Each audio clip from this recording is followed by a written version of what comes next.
Terus ya jangan berhenti mengkritik.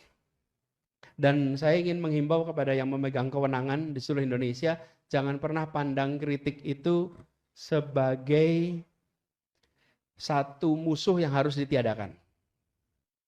Justru kritik itu adalah momen untuk memberikan jawaban. Kenapa teman-teman pengen jawaban? Teman-teman, ini pengalaman saya di Jakarta.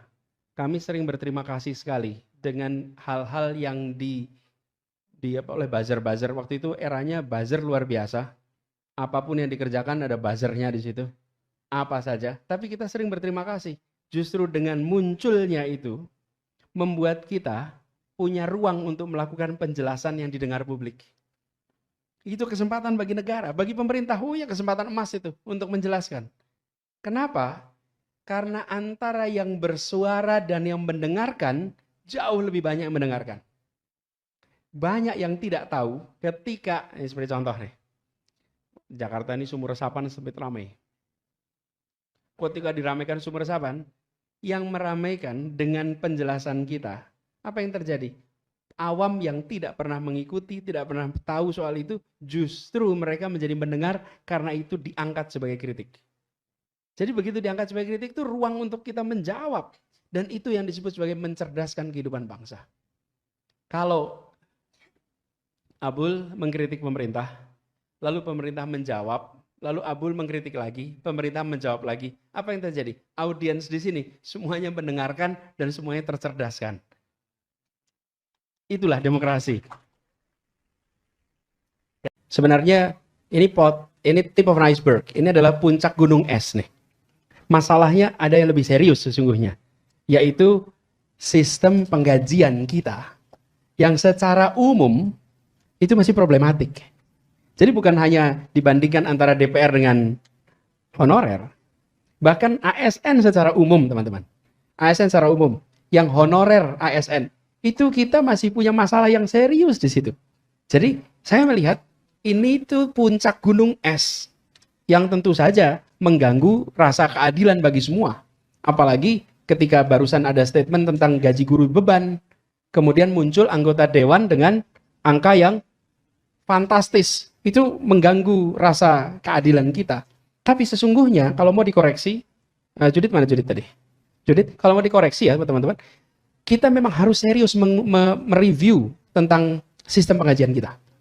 Dan teman-teman, pengkaitan antara kinerja dengan tunjangan kinerja, namanya tukin. Tunjangan kinerja, tapi dibayarkan tanpa melihat kinerja, kan repot itu. Itu kenyataan di banyak tempat. Jadi tukin itu tidak selalu, kalaupun ada itu formalitas. Nah ini teman-teman, PR serius. Jadi, Judit kalau di dalam public policy itu, ketika mau melakukan reform, salah satu faktor yang bisa membuat reform itu terjadi namanya momentum. Oke? Dalam policy making, ada namanya orang-orang yang mau mengusung sebuah policy. Misalnya mengusung tentang perubahan sistem penggajian. Ini adalah momentum untuk dibawa. Dan bagi yang mau mengubah, pemegang kewenangan nih, apakah presiden, apakah Kementerian Keuangan, atau Kemenpan RB, atau BKN, Badan Kepegawaian Negara, ini harus dimanfaatkan sebagai ini momen di mana publik menuntut ada reformasi. Ini masukin di situ. Jadi kita tidak berhenti sama ini nggak adil. Pernyataan mengekspresikan atas kenyataan itu tidak mengubah kenyataan. Dia hanya mengekspresikan perasaan atas kenyataan. Sesudah itu nggak ada perubahan. Tapi kalau ini menjadi momentum, maka ini momentum benar-benar momentum bagus. Dan kita punya PR serius di sini. Kenapa saya katakan PR ini? Karena apa? Karena muaranya pada korupsi. Korupsi itu salah satunya adalah karena kebutuhan.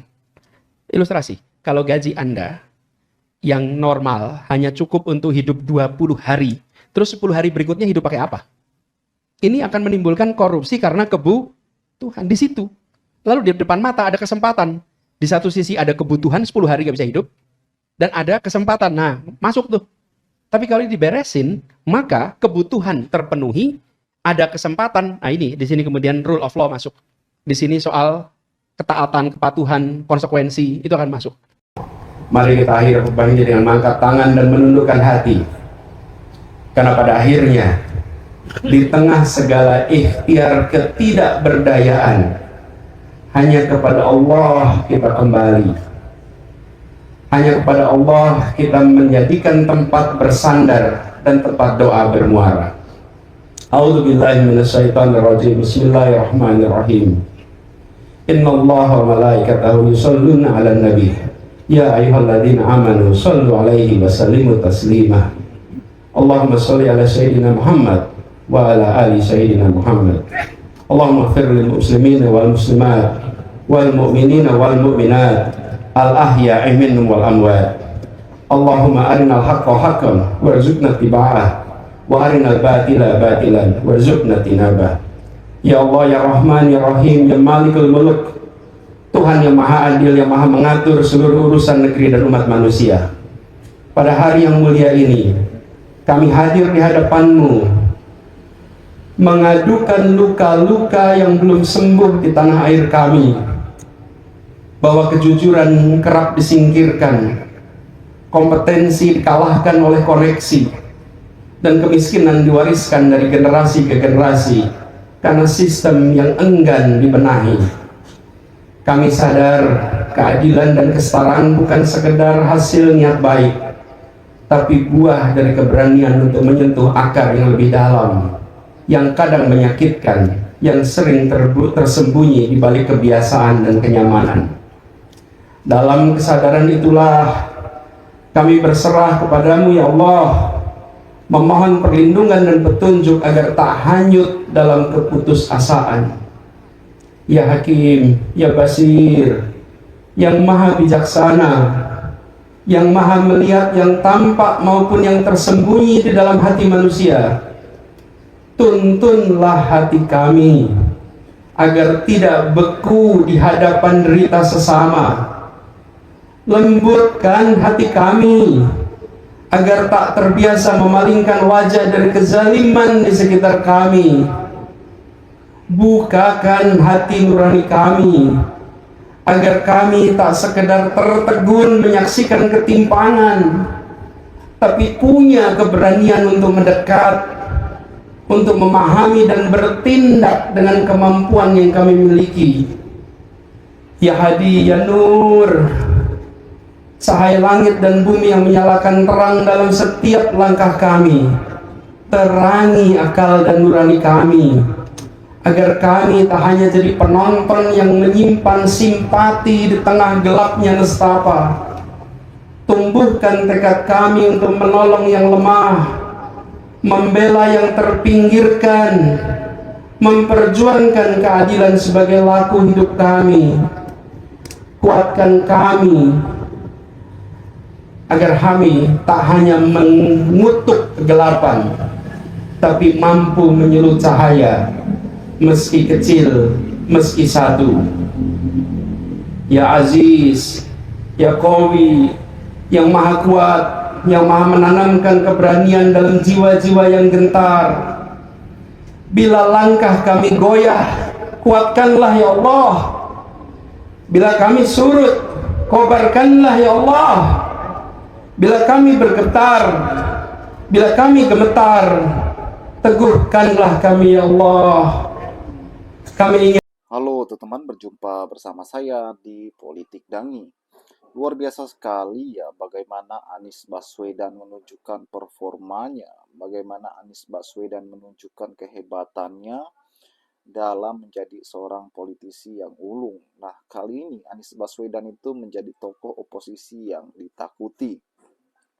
Bagaimana beliau selalu mengkritik ya kebijakan pemerintah yang tidak pro rakyat. Anies membela rakyat kecil, Anies membela rakyat yang sangat kesusahan ya. Itulah tokoh yang sangat hebat dan luar biasa. Kalau kita melihat teman-teman bagaimana Anies selalu jegal, Anies ditakuti, difitnah dan sebagainya, Anies tetap strong, tetap berdiri teguh ya untuk memperjuangkan kebenaran. Gagasan perubahannya membawa harapan bagi bangsa. Suatu saat ya kita akan melihat Anies akan menjadi pemimpin yang hebat di negara kita.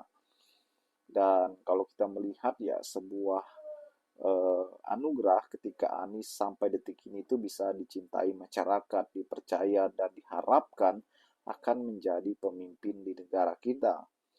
Dengan partai barunya Gerakan Rakyat ini akan menjadi sebuah fenomena baru bahwa kebangkitan Anies akan setara dengan presiden bahkan ketua-ketua umum partai yang fenomenal saat ini seperti Megawati, SBY, ya, Prabowo dan sebagainya. Dan ya semua pendukung Anies tetap solid untuk mendukung Pak Anies Baswedan di Pilpres 2029 nanti. Bagaimana menurut kalian?